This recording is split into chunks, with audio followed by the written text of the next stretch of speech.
Have a blessed divine hope everyone. Purihin ang nagsugo, hindi ang mga sinugo. Una dinakila, pinupuri, sinasamba, at walang sawang pinapataas, pinapasalamatan ang makapangyarihang Diyos sa lahat ng kaliwanagan at ang banal na Espiritu at ang pag-ibig at kapayapaan. At aking naman pinasalamatan ang apat na direksyon ng daigdig, ang hilaga, kanloran, silangan at timog. At akin namang pinasalamatan ang apat na elemento ng daigdig, at ang lupa at ang tubig, hangin at ang apoy. My beloved brother and sister,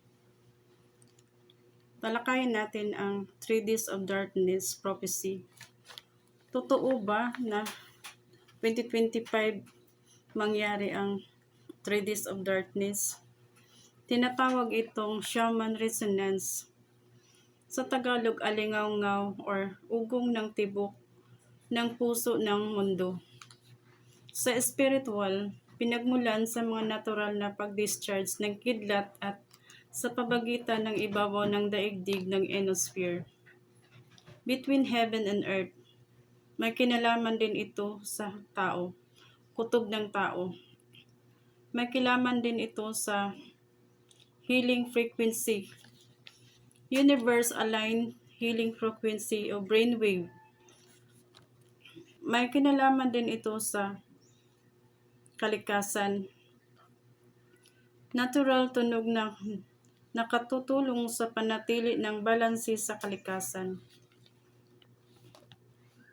Sa tala, Schumann Resonance Earth Vibration Frequency. Brother and sister, minsan,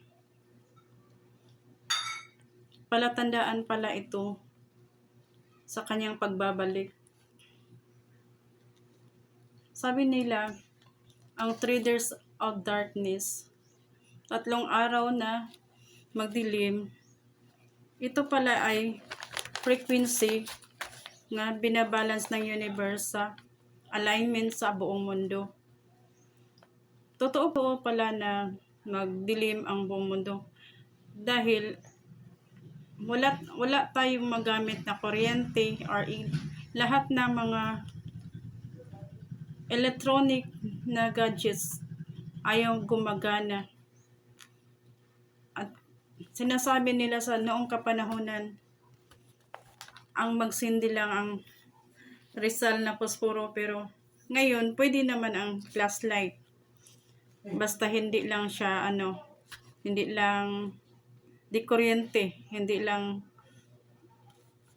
dahil ang kuryente mag-shutdown lahat ang electronic, walang electronic, at kaya magdilim ang buong mundo at dark clouds talaga ang mangyari sa buong mundo dahil sa mga pagitan heaven and earth na frequency, ang pagbabalance ng universe sa heaven and earth. Ito pala ay huling yugto ng kapanahunan na pinaramdam ng universe sa atin. Minsan, ito para palakasin pa natin ang ating panampalataya sa Diyos. At minsan, ang kanyang enerhiya upang tayo magbalik loob sa ating banal na Diyos Ama. Panampalataya natin. Kaya, brother and sister, nasa atin po na magsunod sa mahal na Diyos Ama, or ito pala tandaan din ito na magbabalik na ang Antikristo. Kaya ito na sabi nila 2028 lumalabas na si Antikristo. Kaya ngayon pa lang pinapalakas ng mahal na Espiritu ang ating panampalataya. Dahil ayaw niya na mapunta tayo sa kadiliman. Ayaw niya mapunta tayo sa Antichrist dahil mapanlin lang.